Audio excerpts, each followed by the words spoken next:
awesome this morning for me. Not for you. I don't know when you're listening. Come on. Um, you know, my great thing, I have been collecting all year long for my most precious gift-giving experience that I have throughout the year. And I was like, just world, just guide me where I need to go. I only have like a very small set amount of hours, and please just take me to the place, have it be open, and help me to find the exact last item that I need.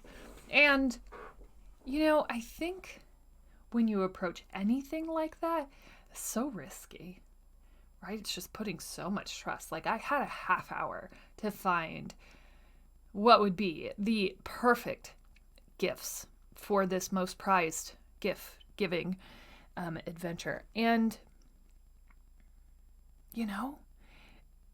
I think when you just give in, it's amazing how much happens in your favor. And if I had kind of approached it how I usually would have, which would be like racing and running and trying to squeeze everything in, I don't think that I would have had the payout of the blessings that I had yesterday. Like, it was insanity.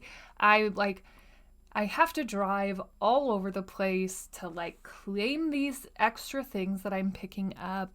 And I happened to go to one of my very best friend's towns, and I call her. She doesn't answer, so I'm like, well, obviously she's at work. It's just a regular old Thursday here, people.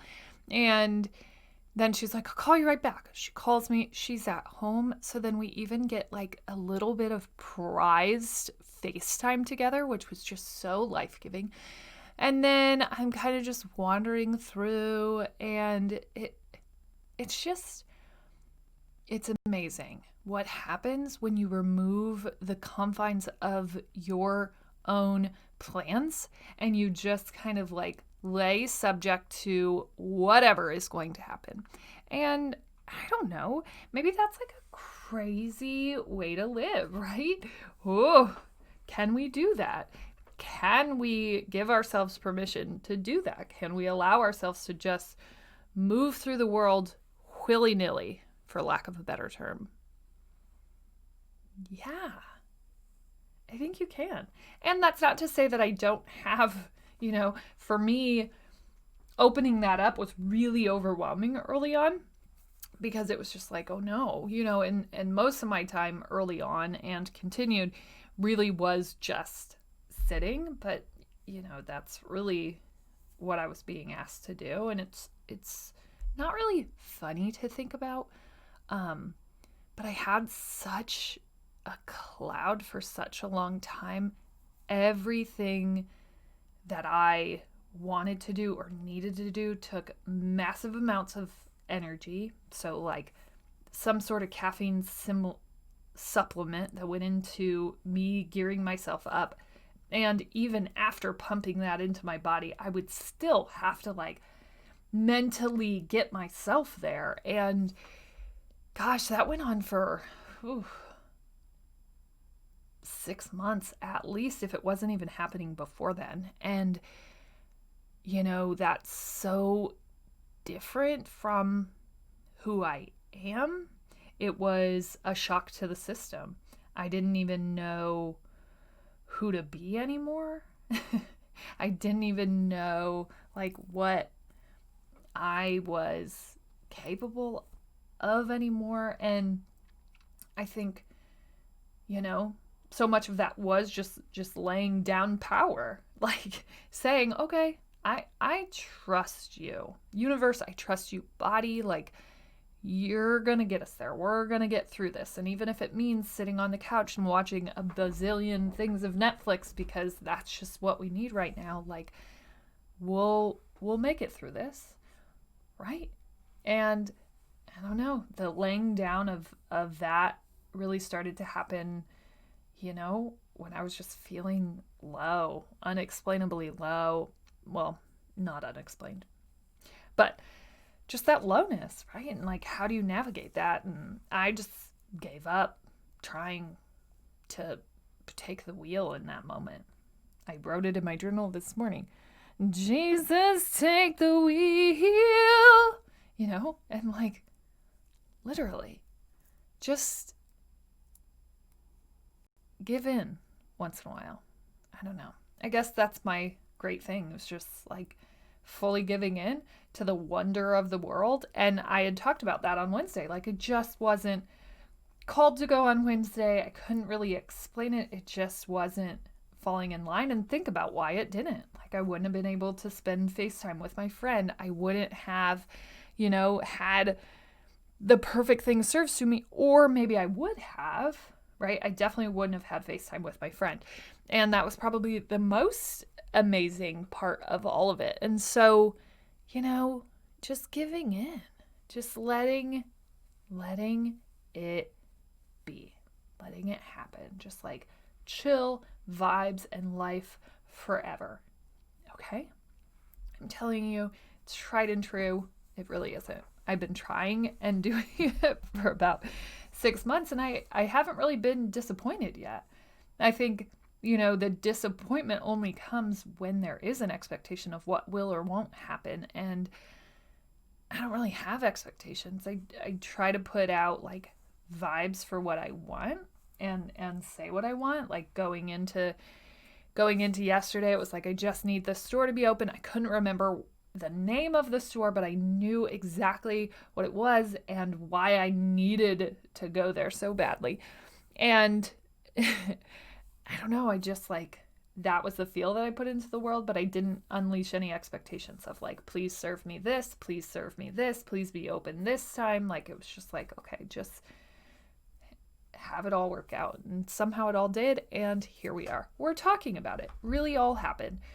And this is like such a struggle point, because I think so many of us are taught the exact opposite. The only way to be successful is to completely own and trust, like, this girl right here, the one that you're looking at, the one that you're listening to, however you're taking this content in, had every color-coded, scheduled, planned everything. Like, I was the master. I was the master of working like 12 jobs. I was the master of all things. I was the master of like being pretty decent at most things and being on time to all of them. And that came from my superb scheduling skills. And, that's amazing. But it also led to like a lot of shortness of my actual present time, and a lot of shortness of, the crazier thing is, like, once you have your schedule blocked down, it's really hard to just act and do outside of that. That's kind of the step away from being a resume and the step into being a person who like wants to enjoy the world, who wants to just pull over on the side of the road and take pictures of trees, who wants to just experience like the amazingness on my journey yesterday of like, I don't even know why the snow blew like that, because there really isn't all that much. So I don't know if it snowed last night in the area that I was in yesterday, but like the trees. And if you want to check that out, it's on my Instagram. I am telling you, these trees were like everything.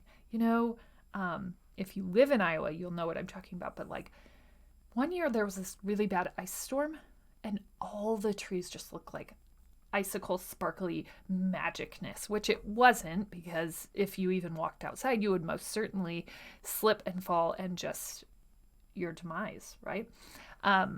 So it wasn't that magical, but it was magical to look at from the safety of your home.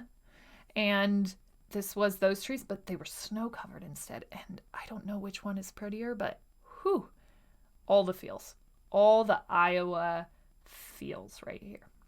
Okay, so my great thing was just like letting it go and letting it flow. And isn't that a beautiful thing? Okay, go ahead, take time for yourself, do your own great thing. I don't know what it is for you, but like even mine, that wasn't all that groundbreaking. I just kind of, I had an open window of time, and I just let things serve me as they came up.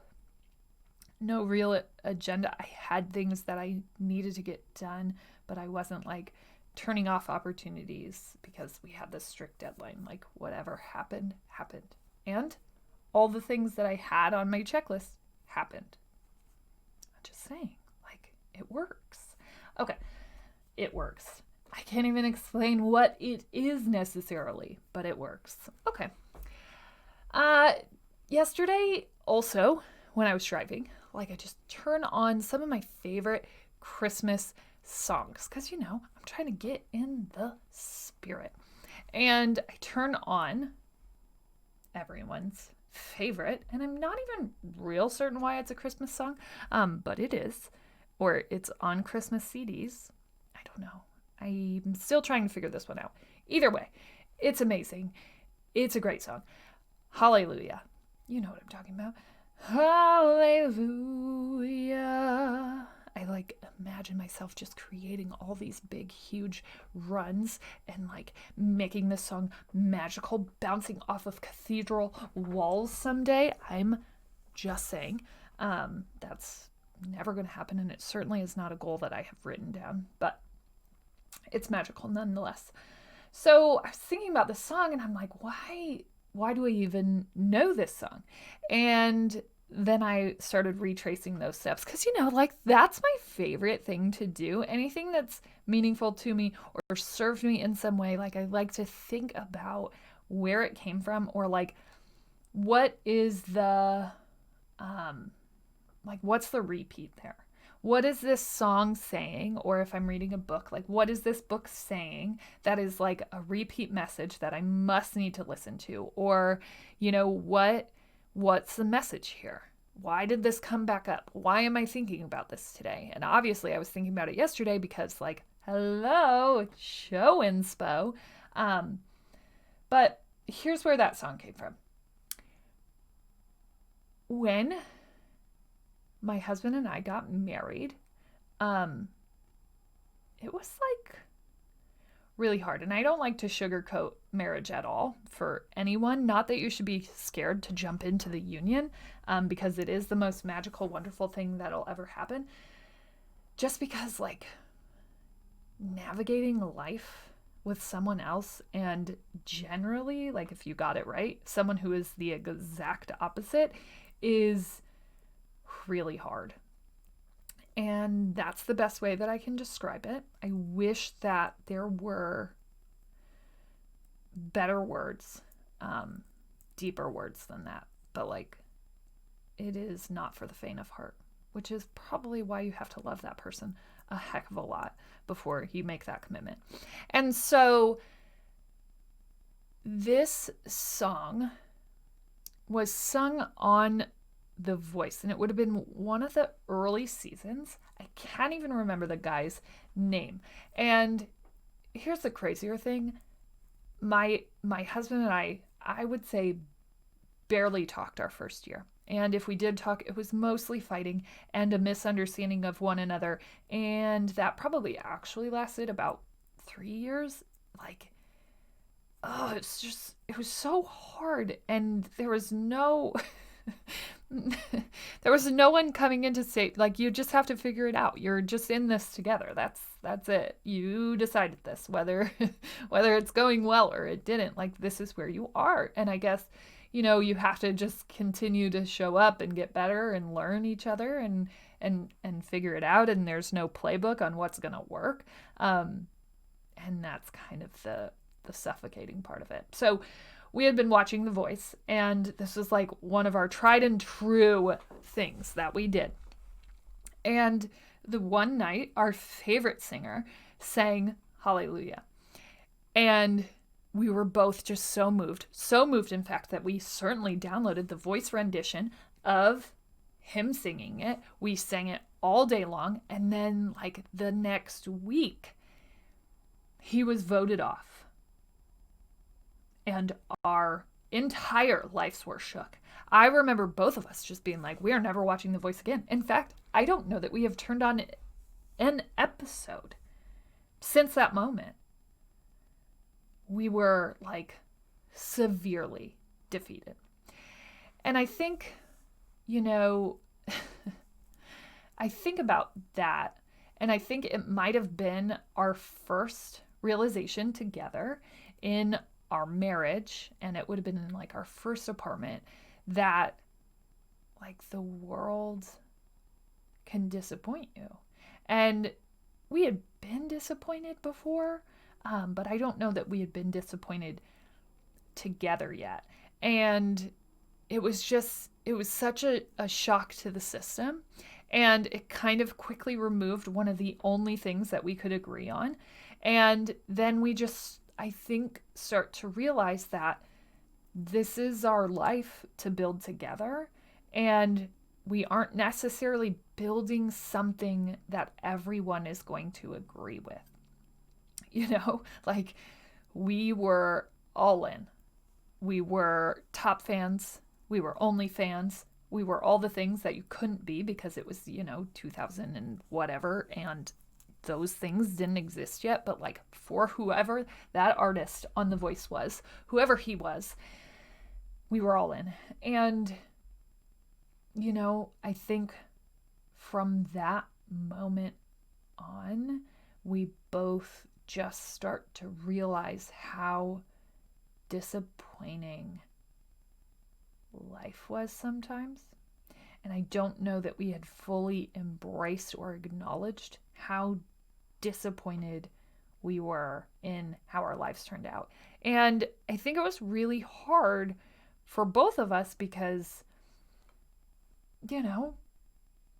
we both had to let go of this life that we envisioned in order to be together. And yet, like, we didn't actually have to. We could have kept going and we just didn't for whatever reason.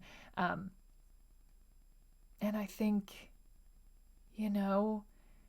what a hard thing to face together, to both be going through that at the same time. Like, the way that life was supposed to play out just didn't.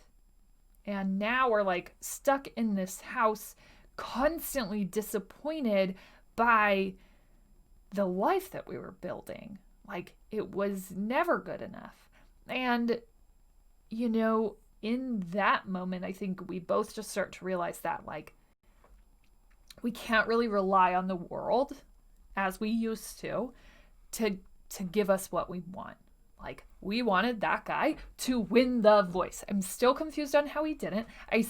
I don't know his name, so I don't know if he ever came out with a record, but certainly if he did, we need to purchase it, because The Voice that year was probably the only time that we talked nicely to one another. But like, y'all, being married is no joke. Building a life is no joke. And so I think right then, we kind of started to say, and I don't know that we said it out loud because we certainly were not speaking all that much. And like, we both knew that we loved each other, but like, life is hard. It's really hard to navigate as an adult, because the way that your life is kind of built and structured prior to adulthood is just so drastically different.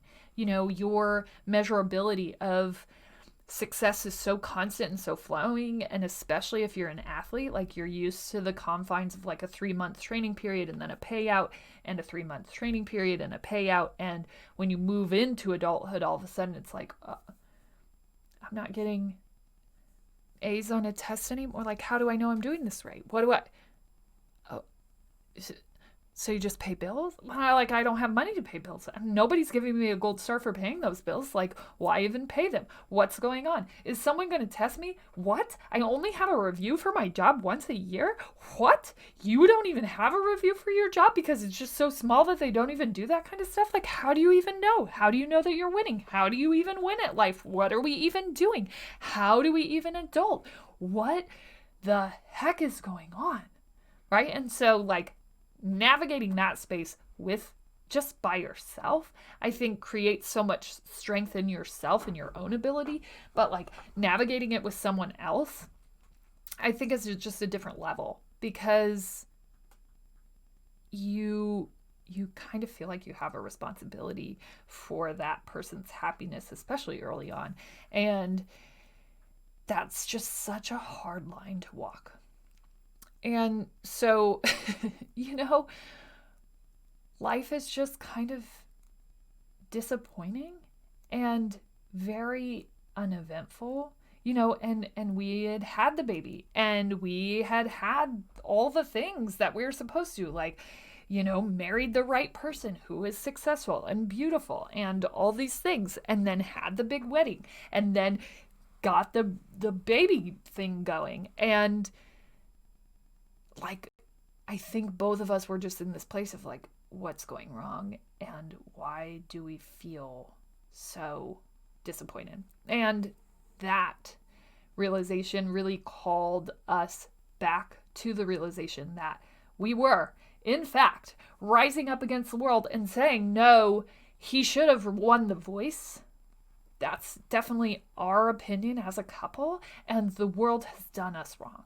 And I think from there, we just start to kind of construct and build the life that we wanted to live, the version of it that we wanted, the version where he won the voice and we were living our best lives, and we were tested on our knowledge every other day, and we got A+ and gold stars. And since neither of those things happened, he didn't win the voice, we weren't getting any gold stars, we had to start taking control.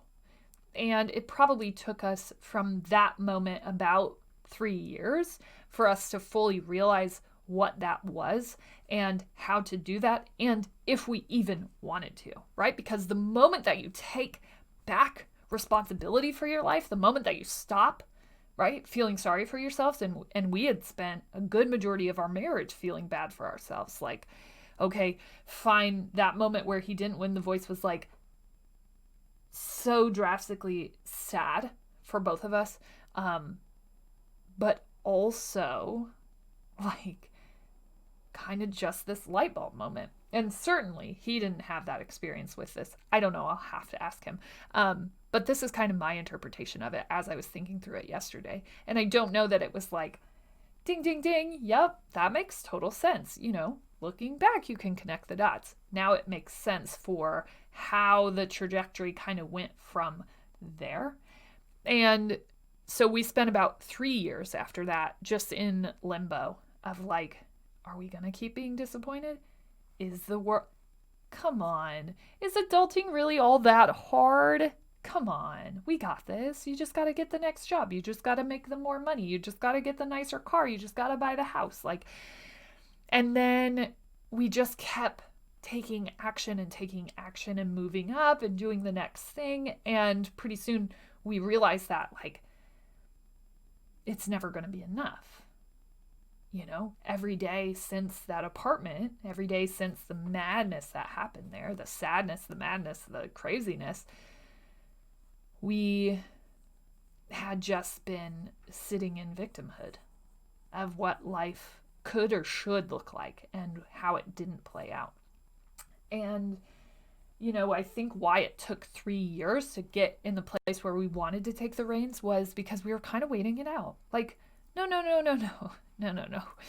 Life, I think you're a little confused. I think you forgot that, okay, let me just remind you, life, real quick. I was on all of the varsity teams from freshman year, okay? Started on some of those freshman teams. And remember, life, I was pretty popular, rolled with the right crowd, had the right friends. From my husband's perspective, absolutely ruled the school, coolest guy ever, smoking hottest guy ever, living the life. I'm pretty sure, and I don't know this for certain, but if I had to guess, he was Justin Timberlake of his school at that time. It was very in sync culture. I'm pretty sure that if he had been a little bit older, he could have been on either of those boy bands, okay? And so, we're just kind of looking at life you're supposed... you're not recognizing our name. Like, hold on. So that doesn't matter? Like, that didn't do anything for me? Really? And all of a sudden we're just like, oh, okay. So names don't matter. Titles and things that we did at one point don't matter. Like, we have to build this. And so it took, 3 good years to just bounce around like the possibility that all those things could matter and kind of give up on that idea and start forging a path that we built ourselves. Like, we can't just keep living here in anger, in disappointment, and in the race towards the next thing. Like, what is it that we actually want? How do we stop sitting back and letting everything else be accountable? How do we start handling our own life? How do we own this life that we've been given? How do we essentially adult? And how do we do that together? Because we definitely are stronger together than apart. And the navigation of that was, and it is, ever so tricky. Navigating anything as more than one person is like madness. It just ensues, no question. But I think we all have that choice, right? Like, life is just so, I don't know, it just mounts to be incredible. And I think in your childhood, you're building up to this like crescendo of all the tests and all the things and all the championships and all the trophies and all the medals and all the gold stars and A pluses and report cards and all those things. And like, they're building up to this really like kind of disappointing life. And I don't know if it was just disappointing for us specifically because of the exact paths that we had taken, or if it was just like we weren't prepared to experience that low, and we definitely were not used to allowing ourselves to understand how to kind of hang out there and be okay with that. Like, we were used to winning, and a good majority of our life early on was just losing. And we wanted to just sit there and wallow because we hadn't really lost all that much, by the way. And it took us time, to not just lay down and suffer in in what our lives had become. It definitely took us time to process everything that had happened, and whether or not, because you have a decision to make, right? And you won't always be ready to make that decision. I think that the timeline of our decision making really shows that you're going to bounce back and forth. There are going to be highs and lows. It's not like you just turn on tomorrow and you go, oh, we're good. Like, let's take over our life. Let's take control. It's a constant bounce back. It's yeah, we can do this. No, this just sucks. Like, I was promised so much more. This isn't really fair. I didn't really sign up for this, right? And like, that bounce back and forth is what creates so much space in that timeline. And, for us as a couple, navigating through each other's highs and lows was a struggle. But really just deciding that whether or not this was the wonderful life that we had thought out for ourselves, this was the life that we were in. And it became very apparent that the world was probably going to disappoint us if we kept relying on it. And so we had to take control back into our own hands. We're still trying to take control, and that's still a constant battle. But, navigating that was the hardest part. As always, you're smart, you're strong, you're beautiful. What are you going to do? Change the world.